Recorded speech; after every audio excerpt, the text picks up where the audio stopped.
성경에 시작하는 이야기가 3번 나옵니다. 첫 번째는 창세기를 열면 나오는 창조 이야기입니다. 성부 하나님이 주 사역자시죠. 그 창세기 1장 1절에 보면 태초에 하나님이 천지를 창조하시니라. 두 번째 시작하는 이야기는 예수님으로 인하여 시작된 복음 시대입니다. 마가복음 1장 1절에 보면 하나님의 아들 예수 그리스도의 복음의 시작이라 그렇게 말씀하죠. 그 다음에 세 번째로는 성령으로 인해서 시작된 교회 시대입니다. 사도행전 2장 4절 그들이 다 성령의 충만함을 받고 성령이 말하게 하심을 따라 다른 언어들로 말하기를 시작하니라.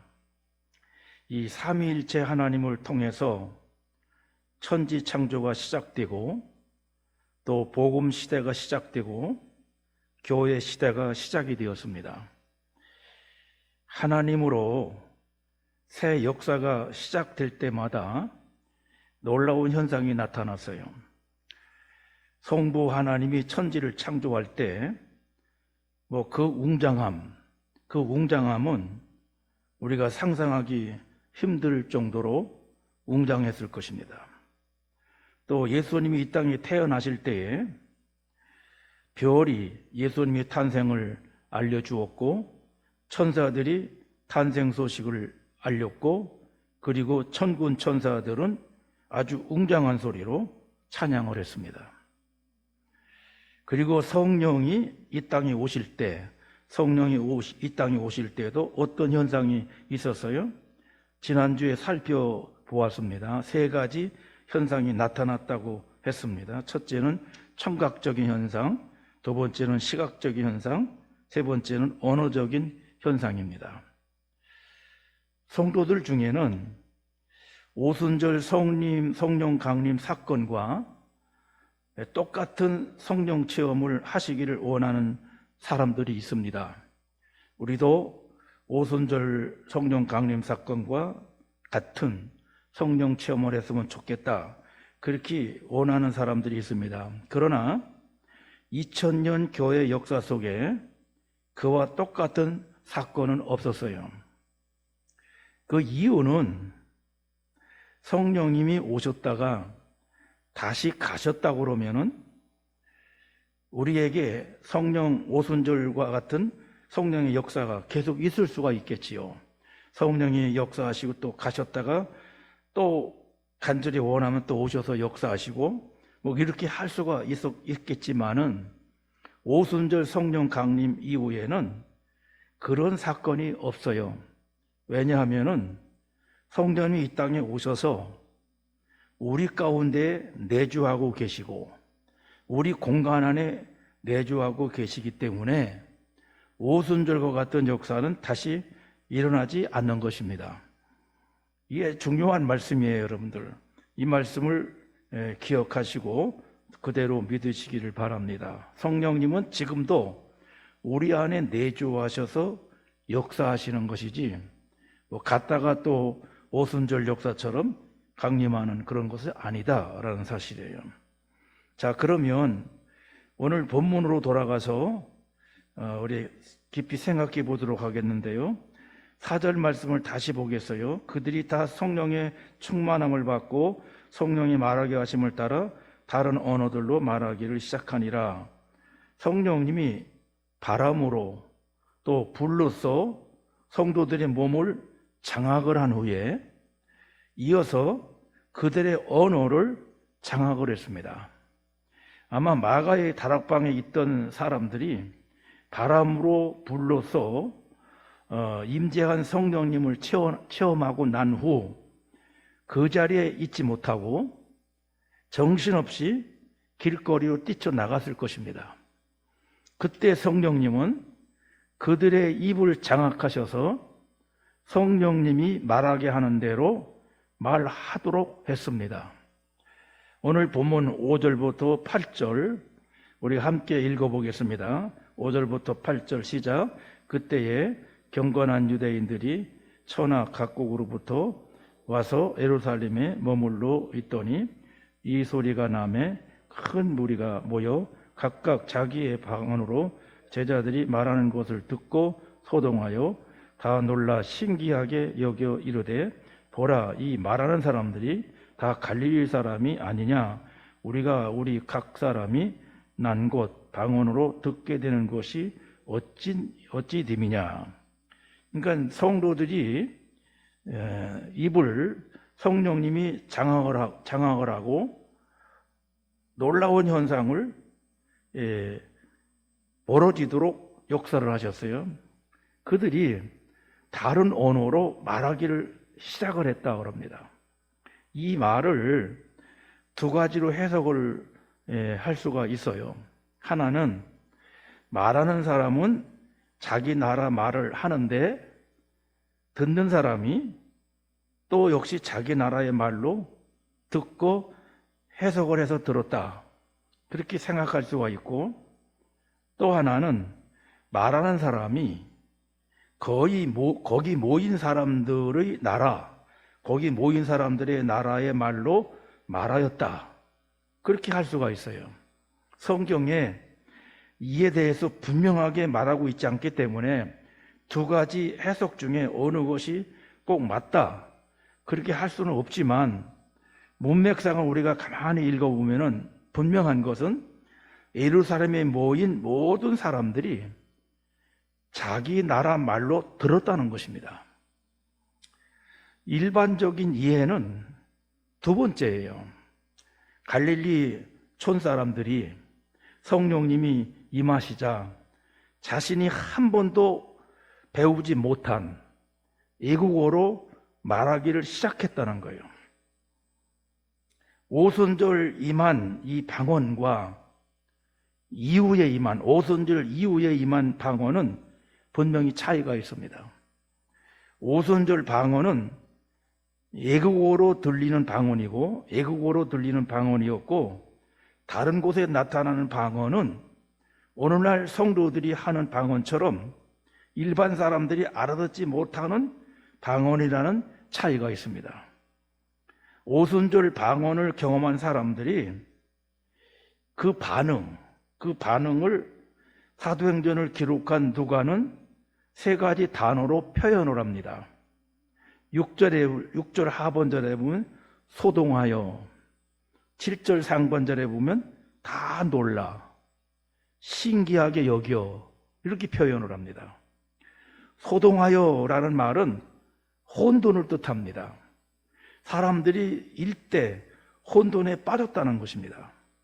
예상 밖의 일, 상상치 못할 일, 상식에 맞지 않는 일, 불가능한 일이 지금 그 현장에서 일어나자 사람들이 모두 혼돈에 빠졌다는 것입니다.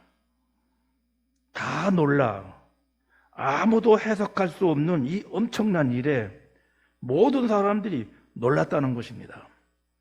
신기하게 여겨 기적을 체험한 사람처럼 방언을 신기하게 느꼈다는 겁니다.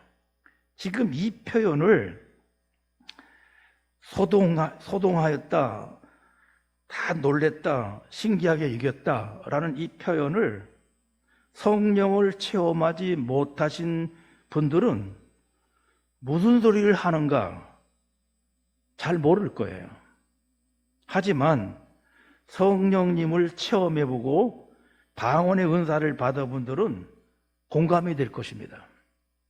저도 어릴 적에 고향교회에서 기도하다가 방언을 체험을 했습니다. 기도하는데 놀라운 하나님의 임재를 느꼈습니다. 강한 불이 임하여 펄펄 뛰는 아주 신비스러운 그런 느낌이었어요. 그런 느낌과 함께 기도하는 혀가 저의 의지와는 관계없이 움직이기 시작을 했습니다. 그러다가 이상한 말이 입에서 튀어나오는 것입니다. 한국말이 아닌 이상한 말을 하는데 성령께서 나의 입술을 통해서 기도하게 하시는 것임을 알 수가 있었습니다. 이런 작은 체험을 해도 본문의 소동, 놀람, 신기하게라는 이 말이 충분히 이해가 됩니다.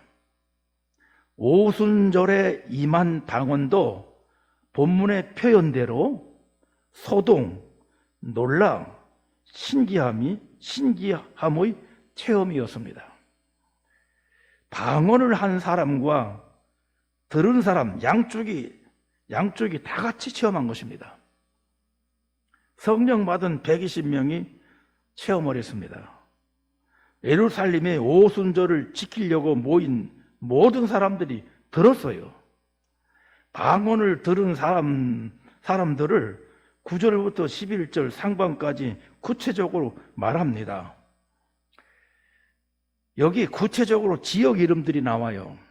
구체적으로 지역 이름을 소개를 하는 것은 거짓이 아니라는 것을 증명하는 거예요. 이건 거짓이 아니었다라는 것을 증명하는 것입니다. 여기에 우리가 보면은 여러 지역들이 쭉 나옵니다.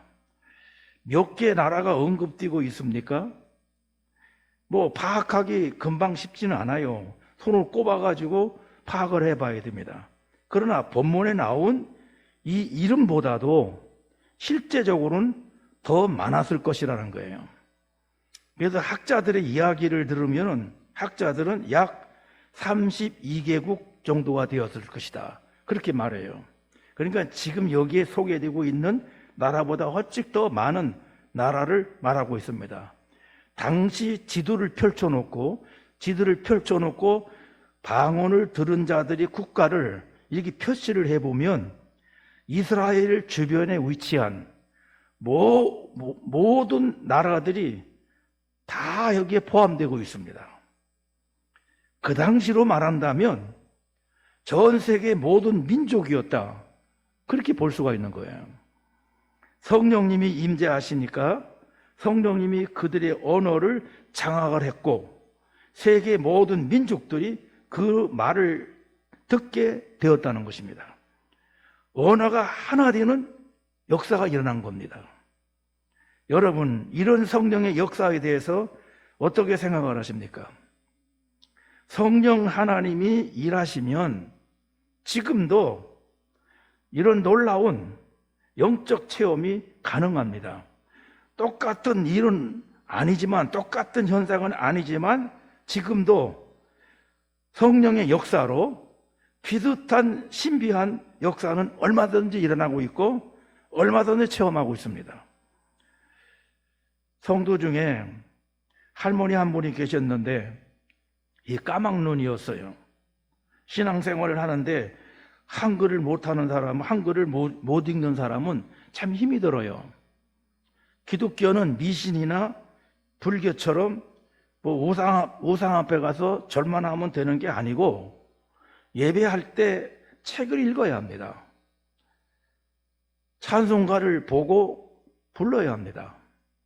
설교를 들으려고 해도 성경을 읽어야 하고 또 설교 듣는 중에도 수시로 성경을 읽도록 합니다. 그러니 글을 읽지 못하는 할머니가 신앙생활을 하기는 하는데 참 답답한 것은 사실이죠. 이 아주 답답했던 모양이에요. 그래서 이 답답함을 느낀 할머니가 단순하게 기도하기 시작을 했습니다. 하나님, 성경 읽을 수 있도록 해주세요. 까막눈을 좀 면하게 해주세요. 답답하니까 이런 기도 제목으로 새벽마다 나와서 기도하기를 시작을 했습니다. 하나님, 성경 읽을 수 있도록 해주세요. 까막눈을 면하게 해주세요. 결과가 어떻게 되었을까요? 응답되었을까요? 응답 안 되었을까요? 응답되지 않았으면 제가 이 말씀을 못하라 하겠습니까? 응답이 되었습니다. 그 기도를 시작할 때만 해도 한글을 깨우치지 못한 할머니가 그런 기도가 있은 후에 성령을 받자 성경을 줄줄 읽게 된 겁니다. 물론 그 할머니 나름대로 노력도 많이 했고 또 열심히 한글을 터득하려고 애도 물론 썼겠지요. 그러나 목사인 저도 너무나 놀라운 일이 아닐 수가 없었어요. 그게 바로 우리들 신앙생활하는 가운데도 현실로 일어나고 있는 역사입니다. 이런 성령의 역사를 어떻게 이성적으로 설명을 하겠습니까? 여러분, 성령 하나님이 역사하시면 언제든 이런 역사가 일어남을 여러분들 믿으시기 바랍니다. 오순절의 방언의 역사를 신학적으로 바벨탑 사건의 회복이라 그렇게 말합니다. 창세기 11장에 인간의 교만의 극치로 신할 평지에 모여가지고 흩어짐을 면하려고 바벨탑을 쌓아 올렸어요.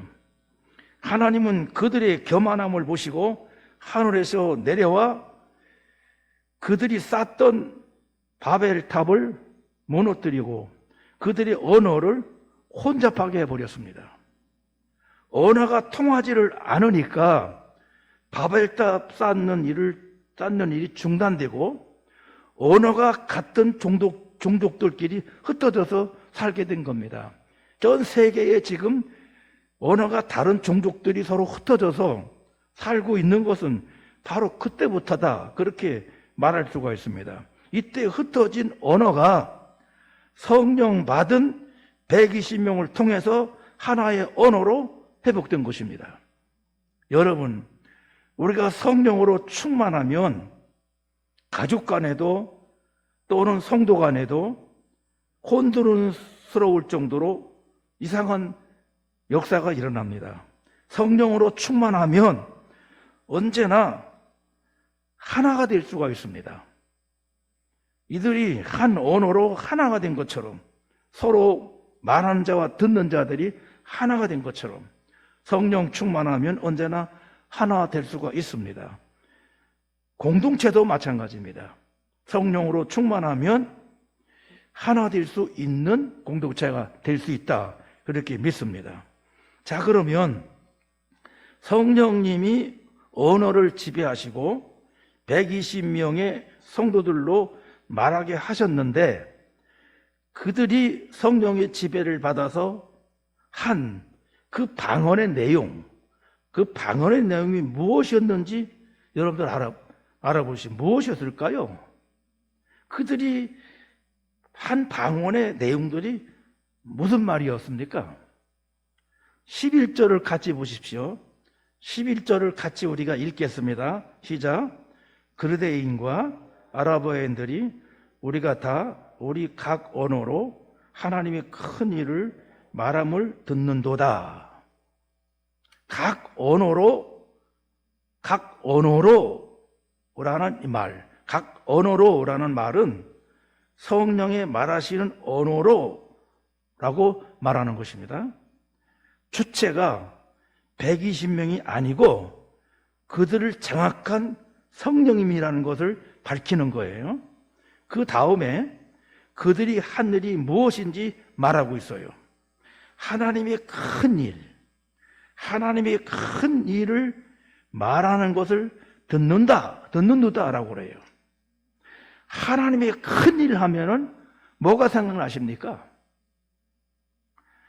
부활승천하신 예수님께서 11번이나 제자들에게 나타난 이유가 두 가지였다고 말했어요.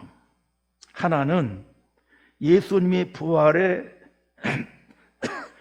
명확함을 나타내기 위해서이고, 또 하나는 하나님 나라의 일을 말씀하기 위해서라고 말씀했어요. 사도행전 1장 3절에 그 말이 나타납니다. 그가 고난받으신 후에 또한 그들에게 확실한 많은 증거로 친히 살아계심을 나타내사 40일 동안 그들에게 보이시며 하나님 나라의 일을 말씀하시니라.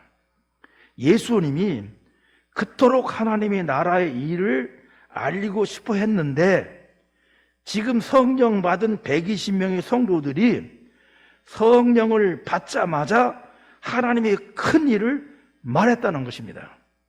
그 하나님의 큰 일은 무엇을 말합니까?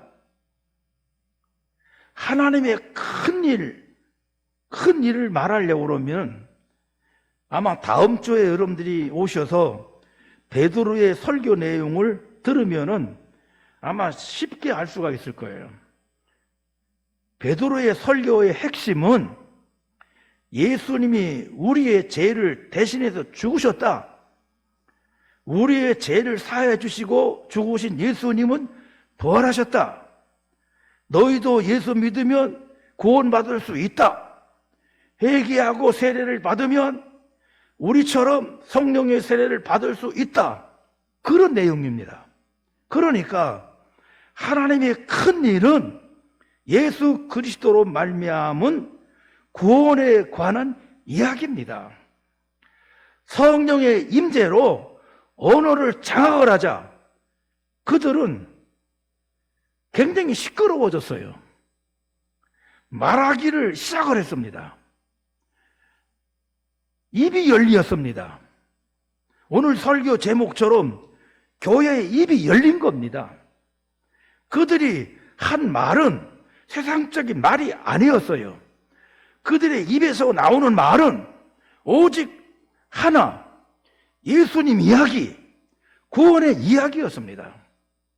여러분, 성령 충만하십니까? 성령 받으셨습니까?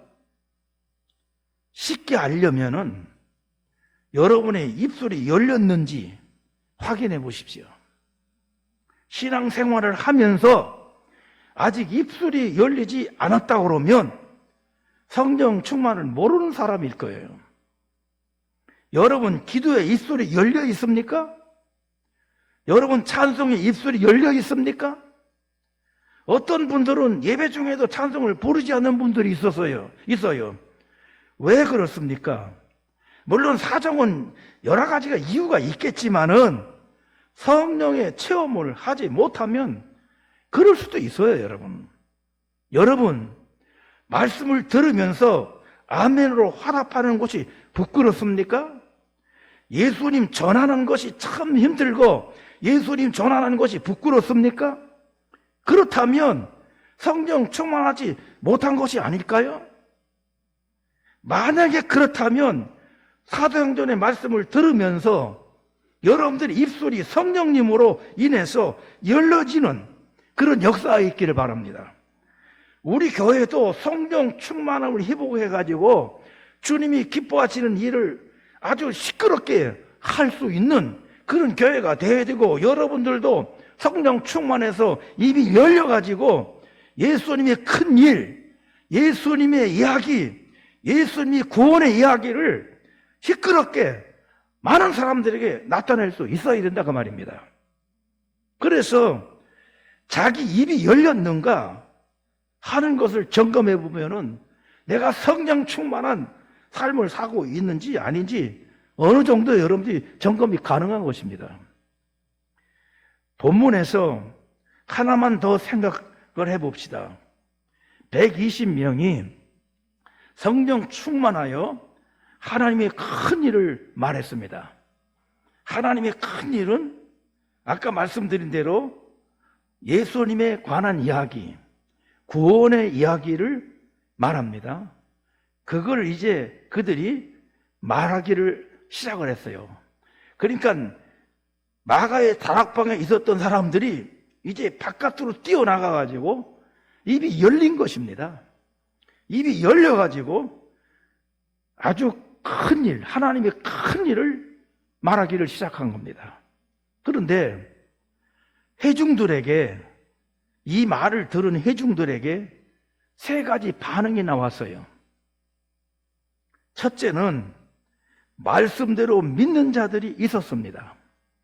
그게 이제 다음에 우리가 상고할 41절에 보면 그 말을 받은 사람들은 세례를 받음에 이날에 신도의 수가 3,000이나 더하더라. 3,000명이 예수님을 믿고 세례를 받습니다. 말씀대로 믿는 자들이 일어났습니다. 두 번째로는 의심하는 사람들이 있었습니다. 12절에 다 놀라 당황하여 서로 이르되 이 어찌 된 일이냐 하며, 다 당황하는 그런 사람들이 있었고요. 그 다음에 세 번째는 조롱하는 사람들도 있었습니다.